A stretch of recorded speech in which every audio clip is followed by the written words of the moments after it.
and supporters, thank you for believing in this vision. Your generosity forces our ability to make this day a reality. And we pray for abundant returns upon your kind investments.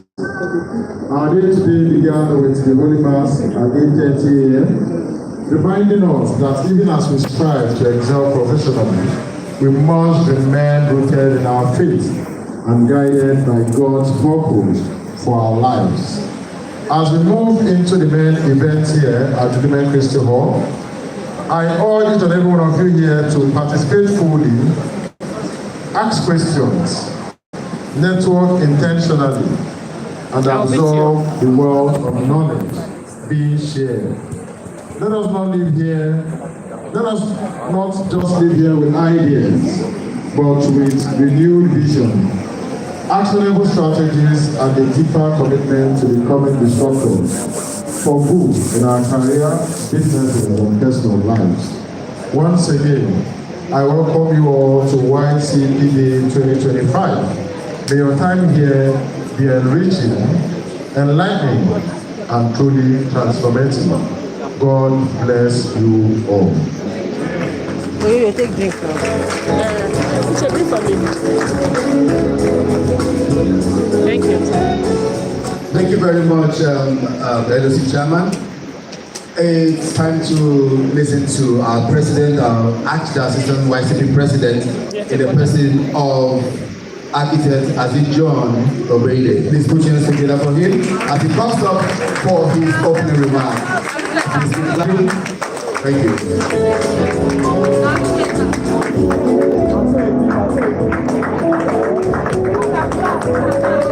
Only two people are clapping.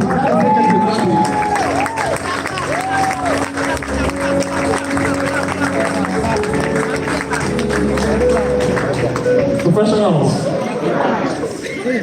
So I have to invite all my executives to join me on this stage because they are all head of committees and they've been doing some very wonderful works. So we'll explain a bit of what they've been doing and what we plan to do. On behalf of the Archdiocese Executive Committee, we warmly welcome all recipients, our chaplain, the host parish priest Monsignor,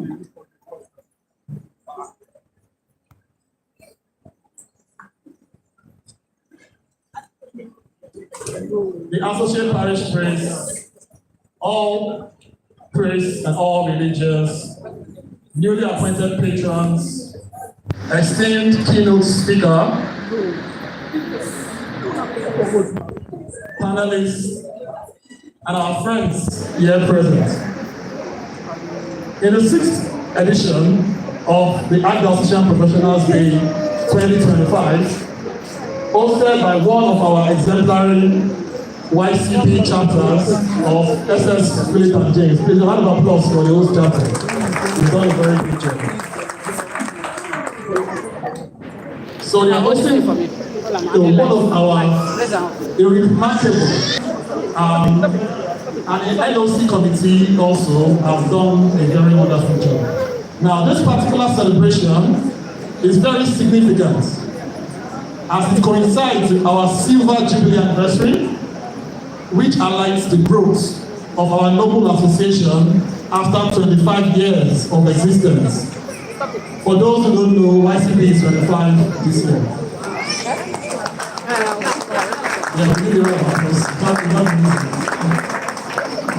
And also it coincides with the Universal Jubilee Year 2025, seeing the pilgrim of hope. Our new age as a Catholic association has opened new vistas of achievements and strategic positioning to enable us to fulfill our evangelical mission as a body which is to gather young Catholic professionals from across the Catholic Church together under one association aimed at using our various professions as mission fields to propagate God's mission here on earth. With this divine calling in mind, we are still quite far from where we are ought to be as a body. If we are to make the impact expected of us as professionals. We enjoy all professionals to work with us through this wonderful journey of evolution to becoming a more mature association that will be and that should be the pride of the Catholic Archdiocese of Lagos. From the inception of this new administration in December 2024, which is about 5 months ago, and with the unrivaled cooperation of all our chapter executives, every executive in all chapters are members of these committees standing here. So they are representing all executives in our chapters. They have been able to accomplish and gearing up to achieve the following, but not limited to revive defunct YCP chapters. We are about to open 4 new YCP chapters within the next 2 months. As part of our intentional expansion plan. So please, if you know any other chapter that wants to join us, communicate to me. I'll pass it on to the correct committee to handle it. Also, we are about to train about 1,000 YCPians and youth, positioning them for career growth, and also publicize job openings through our news daily platform. We plan to organize a structured mentorship program to provide needed guidance for our members, to constitute and bless our altar, to improve the sacredness of our meeting venues, which should be done at our inaugural YCP event day retreat. So in August, we are going to have the first retreat for the entire archdiocese. We are going to come together and pray and as a family, and it will be a very wonderful time in the presence of God. Also, we are constituting for the first time the Archdiocesan Board of Patrons, and our patrons are here present with us. Thank you very much, sir and ma, for coming. They are supposed to help us maintain our professionalism as a group. We are also launching our alternative Archdiocesan uniform to make sure that our branding is strong in Lagos Archdiocese. It's a problem that we need to address very strongly. And we've opened 2 corporate accounts for financial accountability and seamless operations. We've enhanced the social bonding as we are about to plan in October the first Socials Day for the Archdiocese. So all you are missing a rib, your rib shall be found in October through Christ our Lord. Also, we are going to be launching our newsletter. It's going to be a quarterly edition for now. Moving forward in the future, it might become monthly. And that is to help us to evangelize to across the Archdiocese in Lagos generally. Also, we are reviving and constituting our constitution. There's a lot of gap in our constitution, and we are reviewing that. And by the grace of God, before the end of the year, we will be ready to go for serious elections in January 2026, where we are going to constitute the deanery bodies and the Archdiocese body will be confirmed again. So that's coming up in January next year. Now, all these plans and achievements, though not listed, are all objectives in line with achieving the executive's 4-point agenda, which is 1, to improve our spiritual disposition, to enhance the professional development and outlook, to increase social bonding, and to strengthen the YCP brand.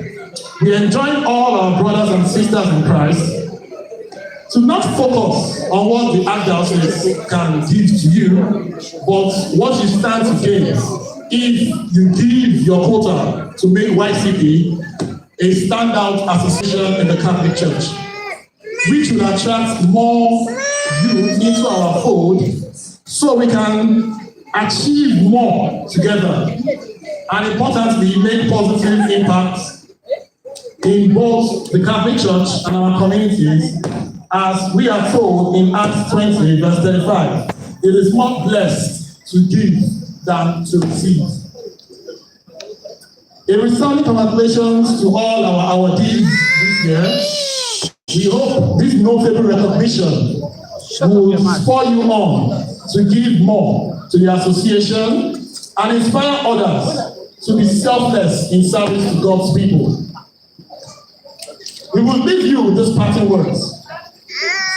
The word mediocrity originates from the Latin word medius, which means middle, and ocris, which means a rugged mountain.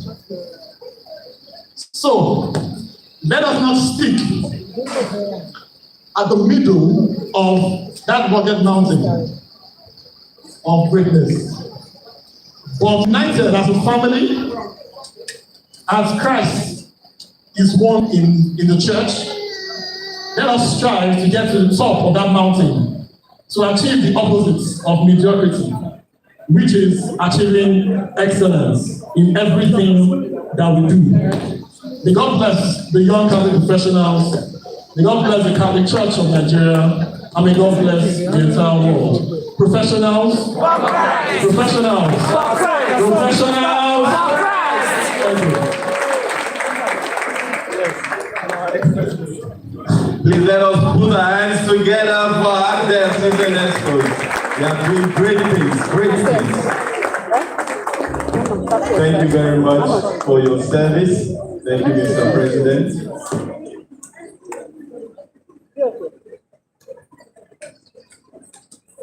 Okay, to the business of the day. Please, at this junction, we want to beg everyone, including the ushers, at this point, we need everything to stop. We need perfect decorum in the hall, please.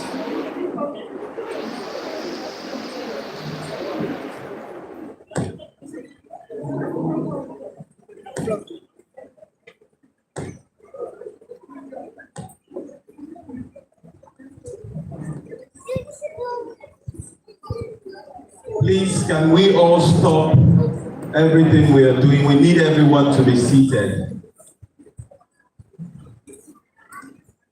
Director of Protocol, please. We need everyone to be seated at this point.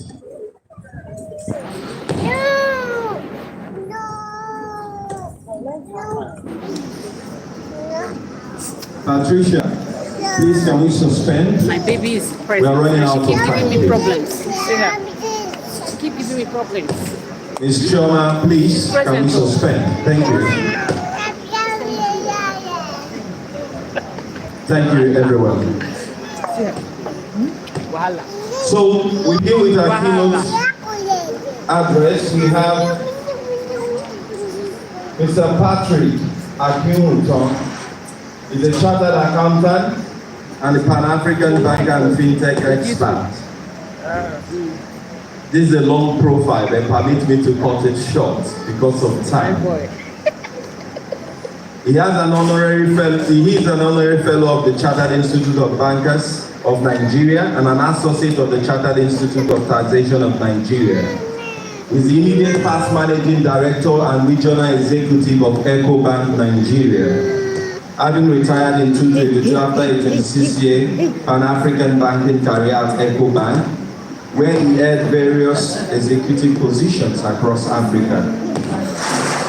Mr. Patrick is an extraordinary he has an extraordinary passion for innovation and entrepreneurship, and this can be seen when he led the launch of the first international credit card in West Africa, a unified Pan-African banking app and instant phone transfers across 33 African countries in 18 currencies. Now that is a disruptor. Mr. Patrick has extensive board-level experience, which includes non-executive director positions at Africa Finance Corporation, FMDQ Securities Exchange, First Securities Discount House, and Premier Chairman of Asian Microfinance Bank Limited. He currently serves on the disciplinary tribunal of the CIPN and also he was the chairman of the Ethics and Professionalism Committee of the Bankers Committee between 2018 and 2022. He is also an independent non-executive director on the board of Airtel Nigeria, Mudo Zangi Nigeria Limited, and Opolo Global Innovation Limited. He was awarded Best Retail Banker in Africa for 2016 by the Asian Banker. Mr. Patrick is a co-chair of the advisory board of Retail Banking Councils for Africa and a member of the board of trustees of the Fintech Association of Nigeria. He is currently an adjunct faculty at the Lagos Business School, where he is the academic director of the Global CEO Africa program. Please join me in welcoming Mr. Patrick as he comes to the stage.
Good afternoon. I'm on Simon. Baba. Good to see you this afternoon, sir. Let me also acknowledge the chaplain, Father Francis. I was chatting with him that I respect chaplains in respect of in charge of young people, because they get to know exactly what is going on. So I was telling him that he has access to the pulse of the family or the laity because of his engagement with YCP. I think we should give him a round of applause. Way back in my university days, I was president of the Catholic Youth Organization of Nigeria in Ile-Ife. And the diocesan chaplain at OYOYO Diocese then was a Father Gabriel Adegui, who is now the Archbishop of Ibadan Diocese. My experience in my time as a member of the youth organization has played a significant role in my formation in terms of leadership, ownership, and responsibilities. Let me also congratulate the archdiocesan president, Architect Ogwege, and the local organizing committee chairman, Kelechukwu Uzoka, who this morning said I should give him a tune because he read in my profile that I was a chorister. So when I was listening to the anthem this morning or this afternoon, I said, now I understand why he was asking that question. But clearly, finding time to serve God is always possible. And perhaps one of my most preferred identifications in the Catholic Church is my membership of St. Agnes Musical Society. I will not let me have rest. Have peace of mind. See, give me problem. Let me also welcome to today's discussion. Is it good? Mrs. Nkechi Obi, who I was chatting with that she's disrupting the oil and gas industry. That's big play. My sister, Mrs. Osula, who is about to give me more assignments. She just told me this afternoon. My brother, Chibuzo Ike, we come from the same parish, Divine Mercy Catholic Church. In Lekki Phase 1. And someone who I knew digitally or on the phone before today, and I will explain that later, Dr. Yetunde Ayo Oyalowo, who is blazing trail with market doctors. I just met her physically this afternoon. It's always a challenge when you have the job of a keynote speaker and there is a bigger offering at the table, which is the opportunity to meet the disruptors that have been put together for today's event. My understanding is that one of the primary objectives of this annual lecture or gathering is to provide a forum for knowledge sharing amongst all the constituents and stakeholders, in particular the young Catholic professionals and the laity of our church in general. In your letter of invitation, you did state that your mission is to inspire and empower young professionals to lead with integrity, foster meaningful career growth, and contribute positively to society while deepening their faith. So in examining what I'm supposed to do over the next 20-25 minutes, I examined, is it the self-growth aspect or the financial freedom aspect or the lessons from disruptors from a conceptual standpoint before we go into practical exchange with the panelists. And having considered all that, I chose that I will speak to certain critical points that enable the discussion at the panel session flow much more, rather than an academic lecture, for which I'm sure all of you have been exposed to that so many times. So in this limited time, I will briefly talk about, yes, self-growth, financial freedom, or take us through some global principles around being a positive disruptor. So when we look at self-growth, it's a desire to become an improved or a better version of oneself every day. And I will use the individual or firm or country or nation interchangeably. So I'll be speaking to the principles. So the first is continuous improvement. To be able to improve, you need to know where you are. And to know where you are, you need a lot of learning about yourself. Either you as a person or your friend, your family, your church, your country, whatever you are responsible for. But the bigger challenge is that for you to go forward, sometimes you need to unlearn. That's a major challenge, and I will come to it in some of the global examples I will give. It is said that to fall is not a problem, but what you do after falling, the courage to rise up and do even much better. And so you need to relearn. Learn, unlearn, and relearn. And to do that, you need a significant dose of can-do. If you've ever tried to ride a bicycle on your own, learn to ride a bike. How many of us have tried or mastered riding bicycle on your own? How many persons? Aha, quite a number here. Did you fall down at all? Yes.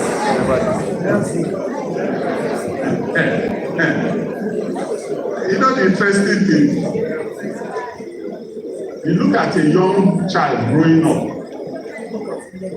And my dad, God bless his memory, my late dad, I grew up knowing a phrase. He would say, Oku chinchi, just a bit more. You are not falling out. This, you are bleeding. And you falling, you are bleeding. But he will not say, this is your leg. He will say, Oku chinchi. Hurry, don't look at that. Get on with it. Many times in business, many times we talk of successes. Those entrepreneurs, those parties, I dare say, you look at the life of our late Pope, Pope Francis. May his soul and the souls of all the faithful departed, through the mercy of God, rest in peace. If you look at his life history, whether when he became, before becoming a Jesuit priest, his first leadership role as a Jesuit, what he went through, and then becoming the Archbishop, what he went through in Buenos Aires, what he went through in Argentina.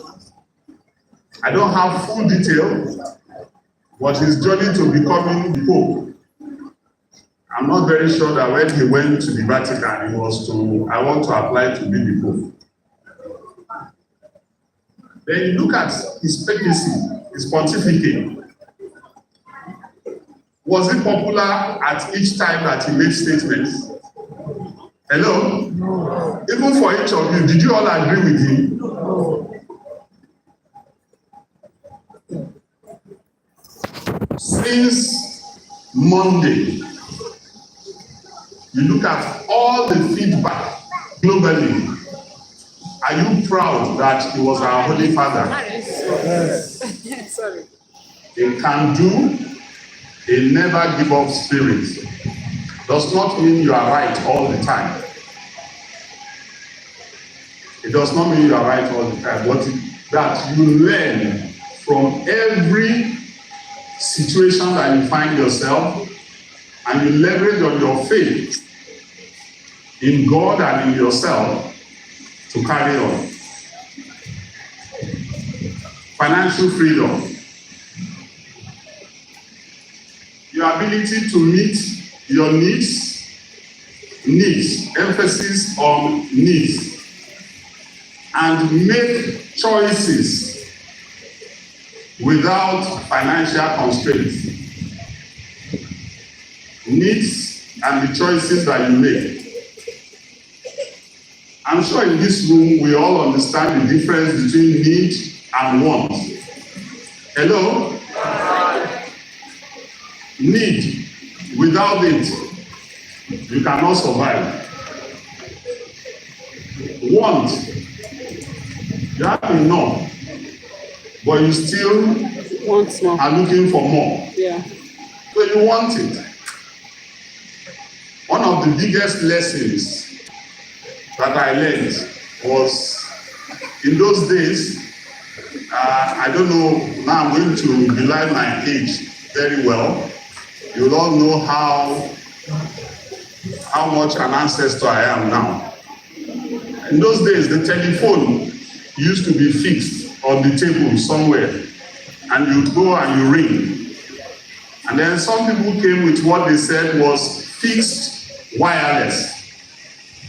It was intercellular and multi-links. And sometime in 1992, I made one of my biggest mistake between understanding need and want, and the implication for consumption versus investment. I acquired, after so much savings, a multi-links line. I still know the number, 7747,000. I know that number because it cost me 125,000 naira. Then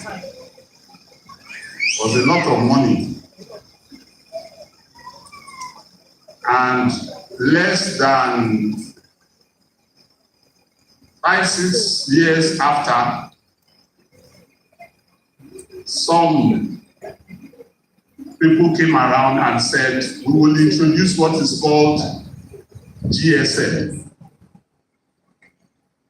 And the biggest estimate of the number of GSM lines in 3 or 4 years, it has taken close to 50 years to have 300,000 lines. How are you going to do that? You have an asset. Some of us, I made another very interesting one. I bought a Polaroid camera. 10 fins of the Polaroid camera then was 3 naira. That 3 naira was a crate of Coke or Fanta. But the interesting thing is, as long as I held that camera, all my friends will say, take me a photograph. And once I take a photograph, I have to do that for it to dry. I mean, it's like Trump and tariffs now. I was a happening guy. If I don't like you, get out of the photograph before I take the photograph. Okay. My dad said, I bought it from Boston. Those days we earned 500 naira a year as an undergraduate student Boston. I bought it 90 naira. And when I got home, I was excited. I was taking photographs. And my dad said, this can cause your financial ruin. I didn't understand. But very soon, by the time I checked my account and the number of things, I like the babe. I make sure I'm around her birthday. I will take her with her friends, everything. I was buying those things. I thought I had an asset. But the true definition of an asset is what adds value going forward. From your point of investing or making the payment, the value has to keep increasing. That is the real meaning of an asset. So you need to start asking yourself, if what you're about to spend money on, at least 70% of your money, you can consume up to 30%, rule of thumb. About 70% of whatever you earn. I know some of you will say minimum wage, 80,000. How can I say 70,000 of it? But the point I'm trying to make is, you need to distinguish between consumptive spending and investment spending. And by the way, it's not only money, it includes your time. You see that phone with you and your WhatsApp, the time you spend sending messages around. Is it consumption behavior or consumptive behavior? Or you are networking to grow your business or to extend your influence or to build a career? It's the same gadget. You still buy the same data. The phone is with you. You have to make a decision whether it will be consuming or investment. Very quickly, financial adequacy equation. Please start planning for when you are retired now. I've been to a lot of sessions. People are 3-4 years to their retirement. And then they say I should come and explain to them how to plan for retirement. I said it's already decided. Either you are going to be poor in your poor or you are going to be comfortable. That decision happened 25 years ago, not now. You cannot plan for your retirement 5 years to retirement, 3 years to retirement. That's not real. You start now. You need to ask yourself. I used to ask my wife, blessed, I'm married to a chartered accountant also. I'm a chartered accountant. And I used to ask her, how much do we need to set aside every month to make sure that when we clock age 60, we'll be earning the same salary from our investments that we were earning at that age? And many times she will tell me, look, this your calculus is too much. But it's about the principle. And today, both of us are retired. And now we face that reality. But we started that journey since 1994. So I urge you, if you can take an interest rate, if you assume interest rate is 20%, just assume it's 20%. If you want to keep earning 100,000 naira per annum, it's very simple. Just take that 100,000 and divide it by 0.20. Simple equation. I don't want to bring any serious algebra here. Just take that amount that you wish to earn per annum and divide it by the interest rate that you expect will exist. That is the amount of principal that you must have if you are to earn 100,000 continuously. Are we together? Yes, sir. It's all about consuming the fruit, not the tree. You know, for you to have a tree that produces fruits, you have to plant, you have to nurture, right? You have to trim it, you have to protect it till you have the fruits come out. You can also eat the tree before it becomes a full tree. And that's what a lot of us do when we want the latest iPhone instead of a functional telephone to get our business done. We want to have the latest each time. The same thing with cars, by the way. If you speak to Warren Buffett, you speak to those who have actually made wealth. They don't look for the latest Rolls Royce. In fact, they ride on train stations. Because the bigger your car, the bigger your headache, and the bigger your cost, and the bigger your need to employ security to be watching the car while you are supposed to be sleeping. The bigger your concern, if you are driving through some streets, you are worrying about, will they break my mirror? The bigger the car, and I can assure you, from the moment you drive the car out of the showroom, it has lost 25% of the value. So watch to preserve the tree and enjoy the fruits rather than eating the tree. So let's come to disruptors. What is disruption? The starting point for disruption is people who see not a problem, but an opportunity. You know, when they said the stock market is crashing, how many of us have followed the news about the global stock market? Whether it's FTSE 500, S&P index. Do you follow it at all? Hello? Do you understand what has been happening to the value of Tesla shares? Yes. About how much has it lost? Millions or billions? Billions of dollars. I don't want to scare you, whether it's 500 billion, whether it's 800 billion, lost in value in less than 1 month. But for those who trade in the stock market, they will see an opportunity to buy when the price is low. So that when the market stabilizes, they will gain. When I was in secondary school, the biggest problem, one of the problems was, and I'm sure the ladies will know, Nestle had a product. It was Maggi, what do you call it? The Maggi sauce. When I was in school, the biggest problem is once you cut the tip to start using it, you'll be looking for broom or something to stop it from spilling, because you can't finish it once.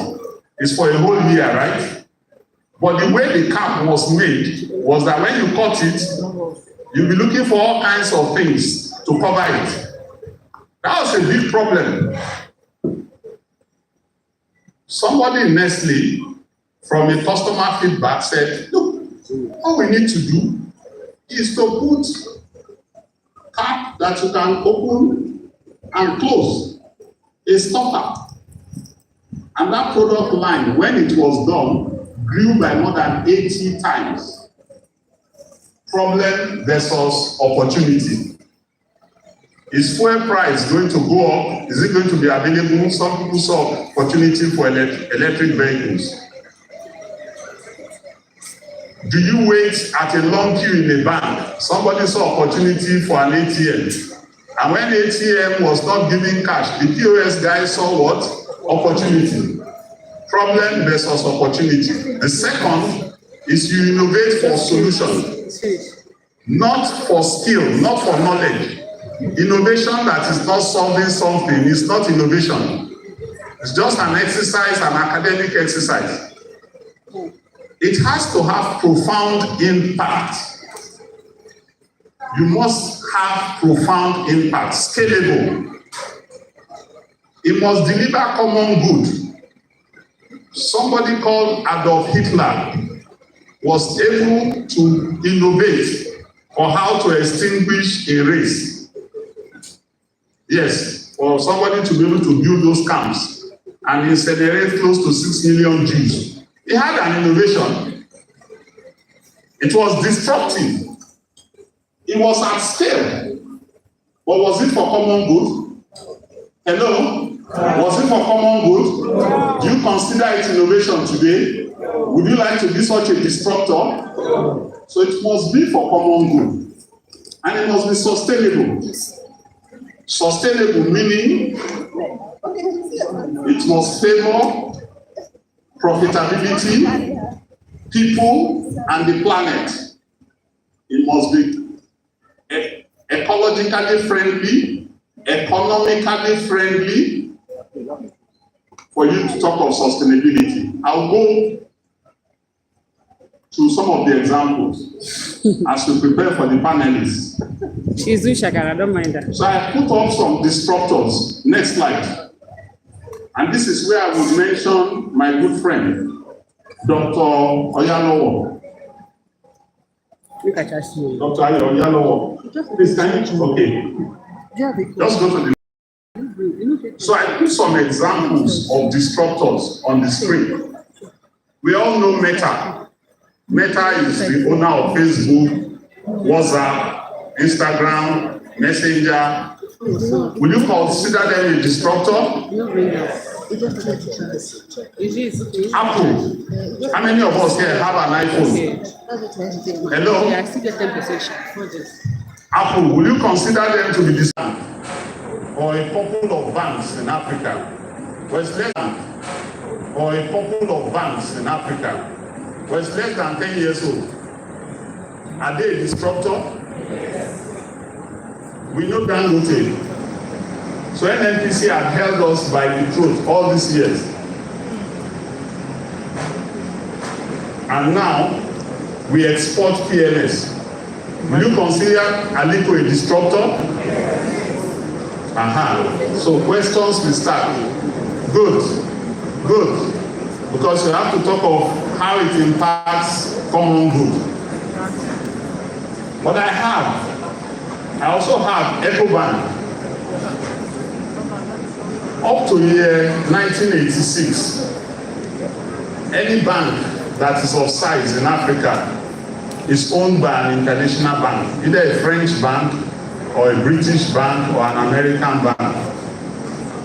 And some local investors, West Africans, decided that they wanted to build a bank that would be present across Africa. Today, EcoBank is in 35 countries in Africa. And in those 35 markets, in about half of those markets, they are either number one or number two in the market. Very disruptive. Speaks 4 languages: English, French, Portuguese, Spanish, and has one mobile app for the whole 35 countries. No other bank in the world has one app for 2 countries. They have one app for 35 countries. Western Union. How does a business that does send and receive become a global player? That's all Western Union does. Send, receive. And they redefined money transfer globally. Very disruptive. The last that I have there, but not the least, is market doctors. I think we should clap for our panelists. My first daughter is a medical doctor. So I'm always looking out for things happening in the field of medicine. And one day, one of my alerts popped up market doctors. And I read what they were doing. The standard approach, if you wanted treatment or medication, is to go to the hospital. But what market doctors did is bring the hospital to you. Where? In the market. I'm sure she will tell us about her experience, and I'm sure we're waiting to ask her a lot of questions. But it was this morning that I asked the organizer, who are the panelists? And he said, market doctors was one of the panelists. I smiled that, interestingly, I have market doctors as one of the disruptors. I think we should clap for her once again. But what are the binding principles? And we will have our space for the questions. Vision. And I say visioning is different from seeing. A lot of people can see, but they have no vision. That's our situation in our country. A lot of leaders that can see, but have no vision. We are building Lekki, a lot of work being done. But what's the vision? And somebody tell me the vision of Lekki. The same way, anybody will tell you the vision of Dubai. To be the most, to give you the most pleasurable experience, comparable with no other place on the face of the earth. And they are building it. A place that was sand, like Lekki, did not have resources, did not have crude of Abu Dhabi, the poorest of the United Arab Emirates, is now the most referred to. Vision, strategy, how you will get to realize your vision ahead of competition. Innovation. A lot of people are able to desire and vision, but fail at execution. And when you execute, you need to achieve growth. And growth is not growth until it gives you reasonable market share. And the returns have to be inviting so that people will keep investing. Next slide. Or just before then, sorry, two points. In my experience, and I'll connect this now quickly to when you need to access financial support from a financial institution. Values and integrity. Somebody gave me an example of what he found to be true value. And he said, your value is what you do when no one is looking at you. Your true value, your true behavior, your true culture is what you do when no one is looking at you. And this person's eureka moment came when, out of truancy, he was locked up in a church, in a Catholic church. And sometime around 2 a.m. or thereabouts in the night, deep in the night, the priest came into the church. And as the priest was passing in front of the altar, the priest stopped, then reflected, and passed. And the guy that was hiding somewhere in there said, so even when there are nobody in the church, this man is still stopping there and bowing, and there must be something really on this altar. So it is not what you do when everybody is around. It's what you do when no one is watching you.